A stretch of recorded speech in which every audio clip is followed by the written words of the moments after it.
Spawning in the bottom left-hand corner as the blue Terran player, recently signed by Western Wolves, having a little bit of trouble in this matchup in Heart of the Swarm so far. He's currently down 0-3.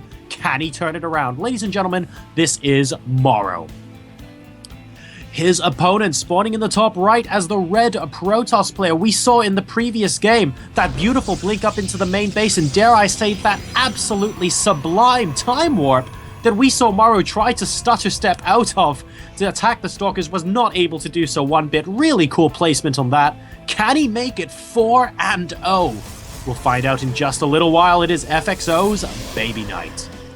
Now, I don't know if the stream can see the chat, but of course they're talking about the build that BabyKnight executed in the previous game. And the important thing to know with it is that the thing with the Blink Stalker player for one base against Terran in Wings of Liberty is that you need the Observer to get the vision of the high ground. And the Observer can be quite easily denied if you get a scan off and you can just snipe it as long as you know it's coming.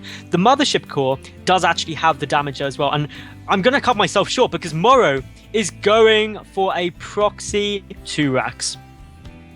He is indeed, and it looks like it's going to be an 11-12 coming out of him. In an interesting location near his own fourth. And this is exactly the kind of thing where you would see on a fun day Monday and you'd go, hey, my opponent's talking way too much early on in the game. He must be doing something cheesy. But in this case, of course, the players were just talking about the build in the previous game. And yeah, Morrow says, for now, it's just fun and not serious. GGGL as the 2 racks are about to complete.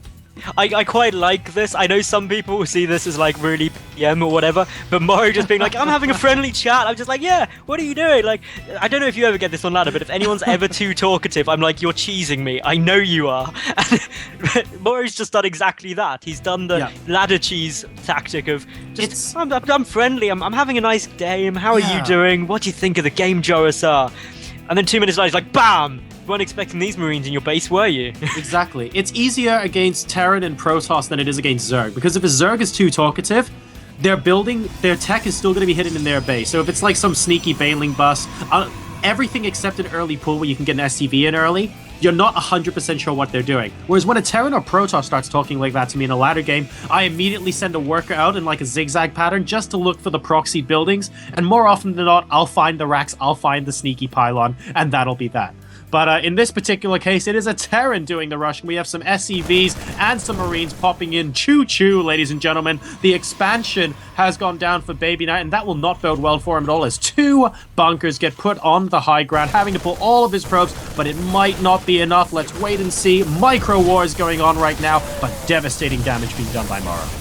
Indeed, Morrow's Marines are chipping away. 2 more adding into the mix as well. A lot of probes have now been killed. It's leveled out the work account. That Stalker running for his dear life, trying to get back. The Mothership Core getting in just in time, but of course not enough energy from when it warps in to use Photon Overcharge. That would have been so helpful right now, but of course the double bunker is now up. The Marines coming out of the bunker in order to start trying to focus down that Mothership Core as best they can. Another Stalker there, but Jorasar, if you've got 2 bunkers in your base at the 5-minute mark, it tends to be pretty bad times, and maybe not.